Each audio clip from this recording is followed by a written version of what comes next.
Nos alegra que estés con nosotros en este programa de Escuela Sabática Viva.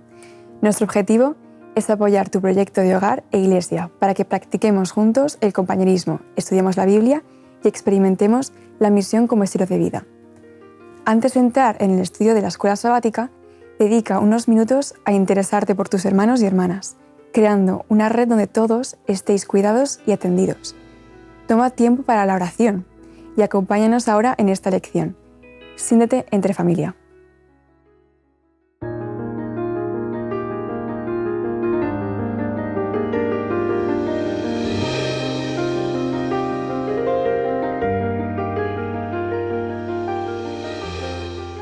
¿Qué tal, Damaris? Muy bien, ¿tú? Muy bien, bien, que también, gracias a Dios. Sara, ¿cómo estás? Muy bien. Muy bien. Encantada de estar aquí. Pues bienvenidas una vez más a la Escuela Sabática Viva. Vamos a tocar un tema que la verdad es que es prometedor. Fijaos el título: desarrollar una actitud ganadora.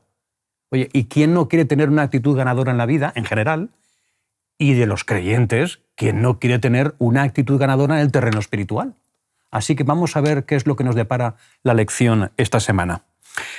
Vamos a leer un texto que encontramos en Primera de Pedro, ¿vale? Primera de Pedro, capítulo 3, versículo 15. Sino santificad a Dios el Señor en vuestros corazones y estad siempre preparados para presentar defensa con mansedumbre y reverencia ante todo el que os demande razón de la esperanza que hay en vosotros. Bien, entonces la pregunta que podríamos hacer es, en primer lugar, ¿de qué clase de preparación está hablando Pedro y cómo podemos estar siempre preparados? Es primordial el estudio de la Biblia y la oración. Tengo que saber qué creo y por qué lo creo y estar preparado para explicar lo que creo y por qué. Sí. Y saber la grandeza de los temas en juego. Tengo que conocerlos bien. Muy bien. Es que cuando explicamos el amor sin la verdad, caemos en un sentimentalismo que no llega a ningún sitio. Pero cuando hacemos lo contrario y explicamos la verdad sin amor, es un legalismo que no llega al corazón. El punto medio es el correcto. Cuando hablamos de la verdad con amor, es cuando llegamos a los corazones. Comprobamos en Efesios 4, el versículo 15, si leemos, dice lo siguiente: sino que siguiendo la verdad en amor, crezcamos en todo en aquel que es la cabeza, esto es Cristo. Quedaros con el principio, sino que siguiendo la verdad en amor. Bueno, es que el problema que podemos tener como iglesia no es el mensaje, pero sí es conectar con la gente. Yo de verdad creo que tenemos como iglesia un problema que es conectar con aquellos a los que queremos bendecir con el mensaje de salvación. Esta semana tocamos 3 casos, 3 mujeres, ¿verdad que sí? La mujer samaritana, la mujer cananea. Sirofenicias, o sí. Sí. Y también nos encontramos con la mujer pecadora, ¿no? Con María Magdalena, efectivamente. Bueno, es como se conoce también. Bien, los 3 casos tienen su complejidad como individuos. Son 3 casos que podríamos llamar, no sé, problemáticos, de alguna manera. Y Jesús, que es el gran psicólogo, ¿qué es lo que hace? Tratarlas de tal manera que consigue llevarlas a su terreno. Sí. Es decir, ganar su corazón. Efectivamente, se gana el corazón de estas 3 mujeres. Vamos entonces con el caso de María, porque aquí lo importante es ver a Jesús en acción, ¿verdad? ¿No empezamos mejor con la samaritana? Sí, con la mujer samaritana mejor. Pero lo que quiero decir es que viendo a Jesús en acción, podemos entender cómo actúa Él para luego actuar nosotros como Él actúa. Y así tener esa actitud ganadora también. Así que, como estabas diciendo, Damaris, vamos con la mujer samaritana. Jesús, efectivamente. Ya lo comentamos al principio del trimestre. Jesús mide muy bien las palabras que utiliza con la mujer samaritana. Sin duda. Se da cuenta de que viene al mediodía por agua. Le pide agua de beber y romper ya las barreras porque está pidiendo un favor. Y como dijimos, la confianza genera confianza. Y entonces ella, cuando le dice que le va a dar agua de la que no tendrá sed jamás, ella se da cuenta de que esa es una conversación un poquito más trascendente. Luego le va preguntando por su vida personal y le va contestando, le va dando más y más datos y al final le dice y le confiesa: yo soy el que habla contigo, yo soy el Mesías. Sí. O sea, es abiertamente, Jesús se lo dice, y la mujer samaritana en ese momento de la conversación ya está preparada para escucharlo, porque ya le ha abordado en el corazón. Claro. ¿Será este el Mesías? O sea, primero dice, este es profeta. Cuando le dice los secretos más Va progresando. Sí, la y luego ya, o sea, eres tú, yo soy el que habla contigo, ¿no? Claro. Es que esta mujer tiene inquietudes espirituales. La vida la ha zarandeado y ha llegado pues, a tener este historial. Pero, sin embargo, cuando está hablando con Jesús, ella nota algo distinto en él, que como has dicho tú, despierta una inquietud en ella. Y se da cuenta que esta persona no es normal y corriente. O sea, alguien, judío en concreto, no se pararía a hablar con un samaritano, menos aún una mujer samaritana, y menos aún sabiendo que había tenido 5 maridos. Pero es que incluso con todo esto, ve que le está tratando con amor, y esto ya pues le descoloca y quiere aprender de esa persona. Pero es que fijaos que Jesús no entra en polémicas doctrinales. Sobre dónde hay que adorar. Bueno, sí le dices, en Jerusalén. Bueno, pero Jesús establece, parte, sí. pero no anda tratando cuestiones polémicas, cuestiones que puedan separarlos. En Jesús tiene una actitud respetuosa con ella, escucha a la mujer, es una conversación muy interesante. Jesús está atento a lo que le está diciendo esta mujer. Por cierto... Que no le da agua. Es lo que voy a decir. Oye, ¿dónde está el cántaro? Esta mujer, después de su encuentro, de su entrevista con Jesús, se va para la ciudad. Corriendo. ¿Y dónde está el cántaro? Allá, al lado, junto al pozo. Es decir, que para esta mujer, el agua que fue a buscar, esa era la razón de ir al pozo de Jacob, ¿verdad que sí? Se convierte en ¿qué? En algo secundario después de encontrar al Mesías. Y a Jesús le pasa igual. Cuando vienen los discípulos y hay que dar de comer, les dice, no me hace falta, o sea, Sí. estoy saciado.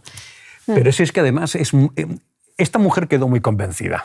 Porque claro, cuando va a la ciudad resulta que por el testimonio de ella dice que los hombres creyeron. Después es verdad que Jesús le piden, oye, quédate con nosotros, y se quedó y se reafirmó el testimonio de la mujer en la propia presencia de Jesús al enseñarles. Pero lo que está claro que fue una mujer convincente que había creído. Vamos a ver. A lo largo de mi ministerio me he encontrado con creyentes que han pensado que por su testimonio personal, como no se ha bautizado nadie, pues que no han hecho suficiente por la salvación de los demás. Y de verdad, eso es un gran error. Es verdad que la mujer samaritana tuvo éxito, pero hay creyentes que en realidad no saben el impacto que han generado en la vida de otros. Entonces, cuando Cristo vuelva, es evidente que va a haber muchas gratas sorpresas. Porque va a haber creyentes va a haber cristianos que se habrán podido ir a la tumba pensando que no han sido útiles al Señor en la causa de la predicación del Evangelio. Y es un gran error, porque aquí lo importante es que cada uno ponga su semilla.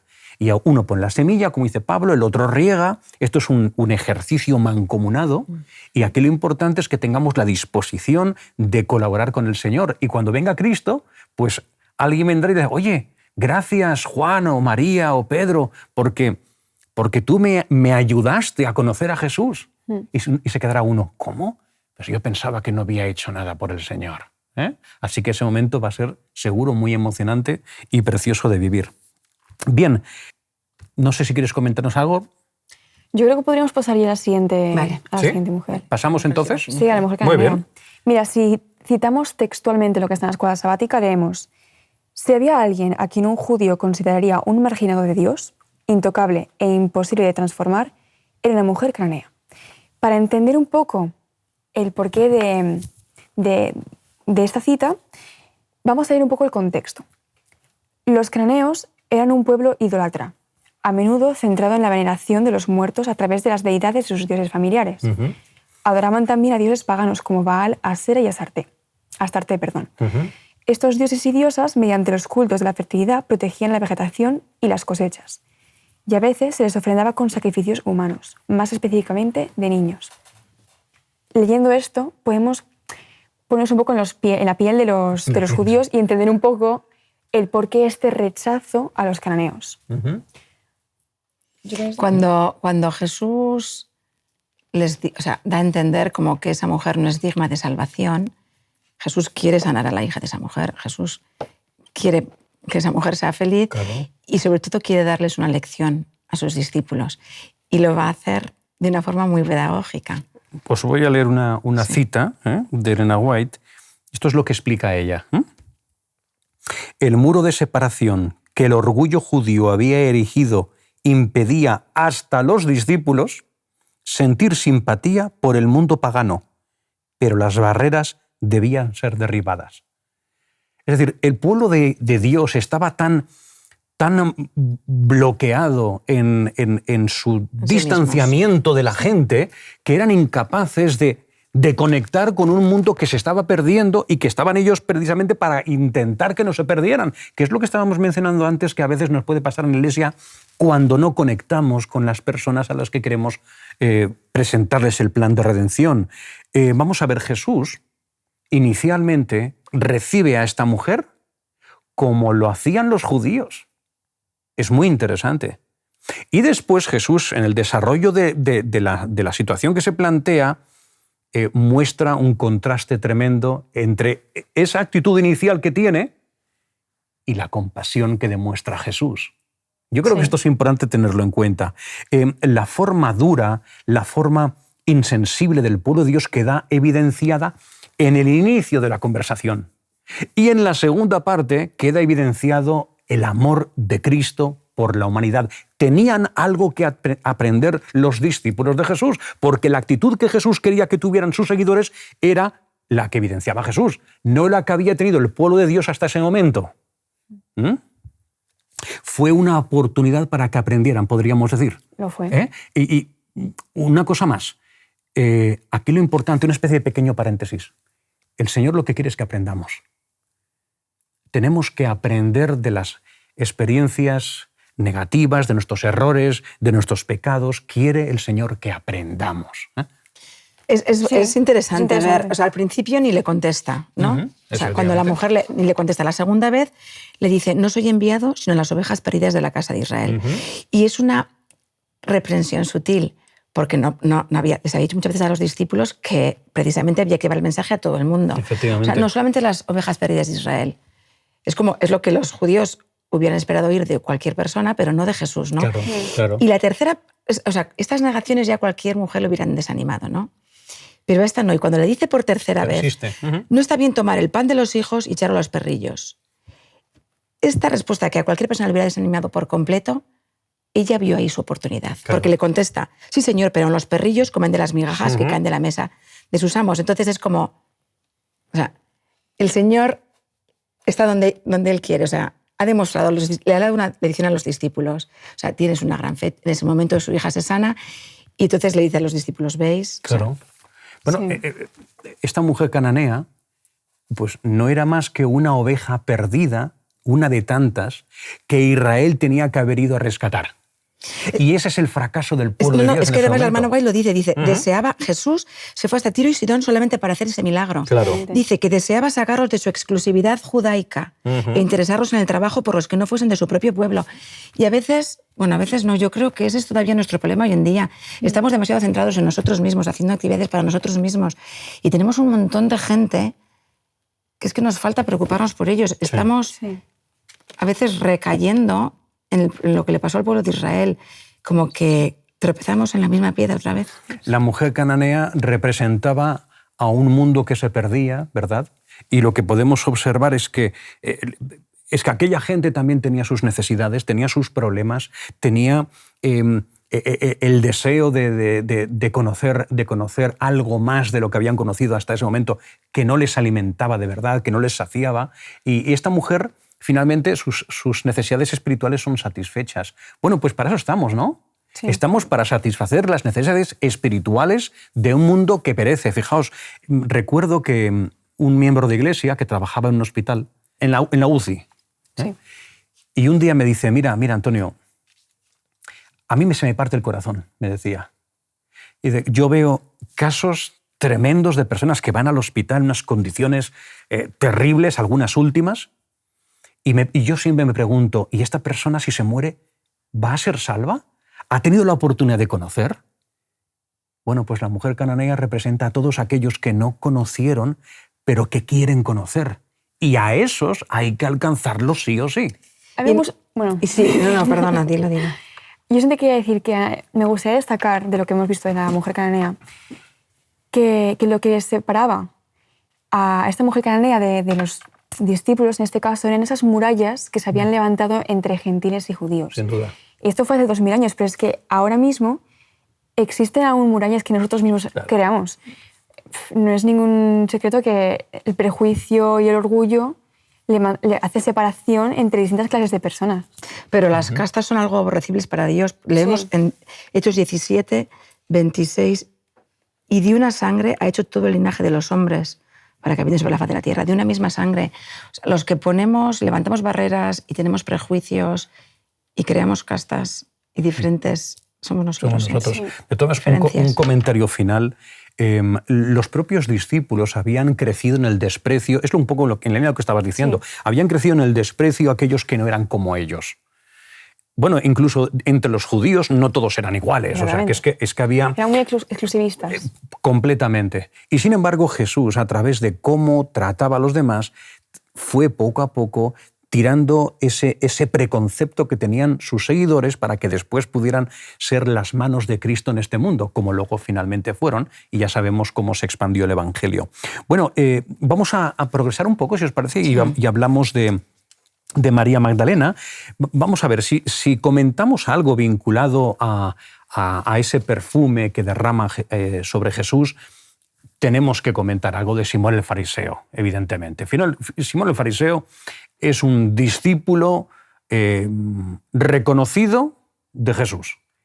Esto hablaba muy bien de él, porque sabemos que muy pocos fariseos en ese momento se reconocían públicamente seguidores de Jesús. Y él no tiene problema en ese sentido. No solo eso, Simón el Fariseo, además, es un hombre que reconoce a Jesús como Mesías, pero cuidado, tiene truco. El concepto que tenían de Mesías en ese momento en el pueblo de Israel, que era, sabemos, un Mesías que vendría conquistador, en fin, ese concepto que tenían en general los creyentes de aquella época y que era falso. Simón el Fariseo se reconoce seguidor de Jesús, pero todavía Jesús no es su Salvador. Es justamente eso. Jesús lo sanado de la lepra. Una diferencia importante. Claro, él lo quiere celebrar y celebran una fiesta 6 días antes de la Pascua. Sí. Hay muchísima expectación. O sea, vienen invitados a la fiesta que son simpatizantes de Jesús y no tan simpatizantes. Y recordemos que Lázaro ha sido resucitado y en esa fiesta está Lázaro a un lado, Simón al otro. Es que hay mucha expectación. ¿Qué va a hacer este hombre? Claro. O sea, en Jesús, ¿no? Sí, y en este momento es cuando María entra en acción. Bueno, entra en escena. Y es curioso que ella cuando entra con la intención de mostrarle a Jesús lo agradecida que está, no solamente porque le ha perdonado todos sus pecados, sino porque encima también ha resucitado a su hermano. Claro, efectivamente. Y la manera por la que ella muestra su agradecimiento es derramando este perfume que, según los cálculos, era el 300 denarios costaban. Bueno, digamos que era el salario de un año. Sí. Entonces, si lo calculamos con el dinero actual, con la moneda actual, serían como 12.000 euros. 12.000 euros, es que es muchísimo dinero para como un mínimo, perfume. porque... Bueno, sí, 12.000 euros. Vas a ver. Sí. Entonces se le ocurre a Judas hacer el comentario. De todas maneras, lo que hizo María sabemos que no gustó a todos, ¿verdad que no? No, ¿qué va? Si es que lo que estaba diciendo. Y uno de ellos has mencionado, el que lo verbaliza, de alguna manera, ¿no? Lo verbaliza, pero de forma un poco indirecta, protegiéndose, es Judas. ¿Podemos afirmar que María se expuso a la crítica de todo lo que estaba allí? Es que en ese momento lo primero que piensa... Es que se estaba exponiendo. Hombre, lo primero que piensa María es la bronca que me va a echar mi hermana. O sea, y se siente, claro, o sea, como derrochadora, se siente avergonzada. ¿Y cuál es el pasado de ella? Claro, claro. Y Jesús sabe, es que es muy bonito. La hermana White explica, ¿no? Que Jesús sabe que este acto que tiene de gratitud ha sido inspirado por el Espíritu Santo. Sí. Ella ha seguido el impulso que el Espíritu Santo puso en su corazón, porque se convirtió en un símbolo de lo que estaba por pasar. Cristo nos amó y se entregó a sí mismo por nosotros, ofrenda y sacrificio a Dios en olor suave. O sea, ese acto ha sido inspirado. Y entonces Jesús dice, ¿por qué la fatigáis? Y dice, ¿sabes? Lo que esta mujer ha hecho, defiende, sí. va a ser predicado donde se predique este evangelio. Sí, que se conocería para siempre. Y de hecho Judas en ese momento no le gusta la reacción de Jesús. Bueno, ni a Simón le gusta, pero es como que se la guarda y es donde decide Judas traicionar a Jesús. Eso dice la Elena de White. Pero tenemos claro entonces que el acto de María fue el resultado de un corazón agradecido, ¿verdad que sí? Sí, pero como Sin estabas duda, sin duda diciendo, alguna. a Simón tampoco le parece bien, se pone del lado de Judas, aunque él no dice nada. Lo piensa. Lo piensa, pero es que Jesús ve los corazones. Y él veía que el problema de Simón es que su desprecio hacia María era total. ¿Y por qué? Si él también era pecador. La respuesta es que él se sentía superior, sentía que era menos pecador que ella. Y claro, incluso De hecho, piensa, si esta mujer fuera profeta, si este hombre fuera justo lo que iba a profeta. decir, exactamente, sí. Es lo que dice, si este hombre fuera profeta, incluso No llega estaría dejando lo que sí, está. llega a pasar eso por su mente, que en verdad Claro. no es verdaderamente el Mesías. Claro. Imaginaos qué fuerte. Fijaos lo que leemos en el Deseo de todas las gentes, en relación un poco, cuando María escuchó las palabras de crítica de Judas, su corazón tembló. Temía que su hermana, esto lo has aludido tú antes, temía que su hermana la reprendiera como derrochadora. El maestro también podía considerarla descuidada e irresponsable. Estaba por salir cuando oyó la voz de Jesús que le decía, dejadla, ¿por qué la fatigáis? Es decir, María estaba sembrada de dudas, pero no podía dejar de hacer aquello que le salía del corazón, porque como hemos dicho antes, era una mujer agradecida. Yo creo que es bueno que comentemos que Jesús, por amor a Simón el fariseo, es cuando le cuenta la parábola de los dos deudores. Por amor a él, para traerlo a él y para clarificarle las cosas. Es su manera de decirle que sé lo que está en tu corazón. Claro. Y estaban representados en los dos pecadores, Sí. Simón y la mujer. Porque y Simón lo pilla. Claro. Y de hecho ahí fue cuando lo aceptó.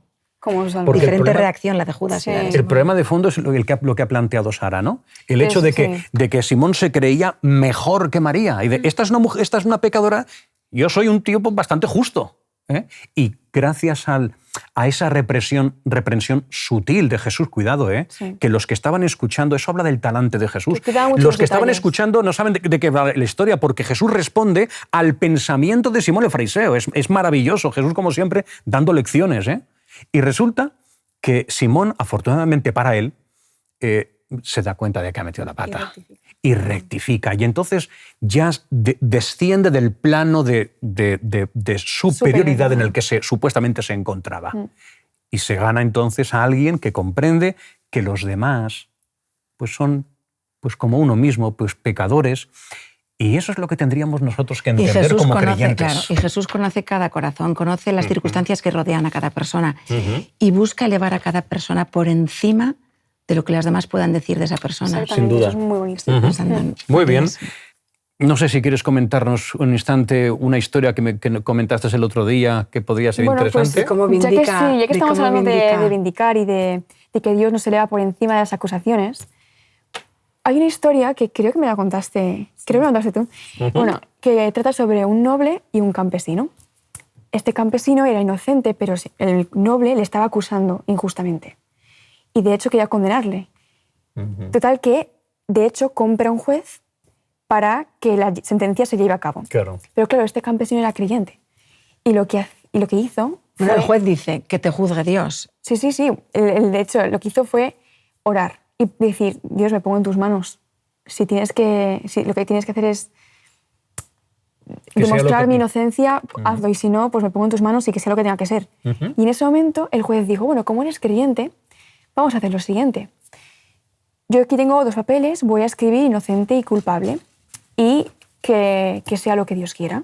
Escoge tú el papel. Escoge tú el papel. Entonces coge el campesino y en un impulso coge un papel y se lo come. Eso ni siquiera lo procesó.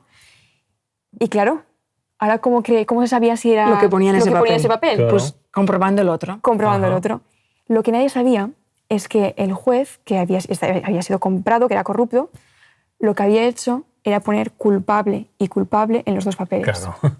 Y cuando el campesino cogió el papel así y lo comió, fue un acto inspirado. Claro. Esto demuestra que Dios siempre... Y menos mal que el que nos juzga es Dios, ¿no? El que nos juzga es Dios. ¿Te parecería bien si leemos una cita final vale. para cerrar esta escuela sabática? Están deseando todas las gentes. En Cristo está la ternura del pastor, el afecto del Padre y la incomparable gracia del Salvador compasivo. Él presenta sus bendiciones en los términos más seductores. No se conforma meramente con enunciar esas bendiciones. Las ofrece de la manera más atrayente para excitar el deseo de poseerlas. Así han de presentar sus siervos las riquezas de la gloria del don inefable. Muy bien, pues muchas gracias. Y nos vemos entonces la próxima semana, ¿no? Sí, porque hasta la semana que viene. seguimos adelante. Sí. Muy bien, pues hasta la próxima semana entonces y nos vemos. ¿Cómo podemos aplicar lo estudiado? ¿De qué manera puedes compartir tu esperanza con las personas que te rodean? Estés donde estés y seas quien seas, Dios te quiere en su equipo, en su misión. Comparte este estudio, escríbele a alguien y no te pierdas la próxima lección para que tu escuela sabática sea un proyecto lleno de vida.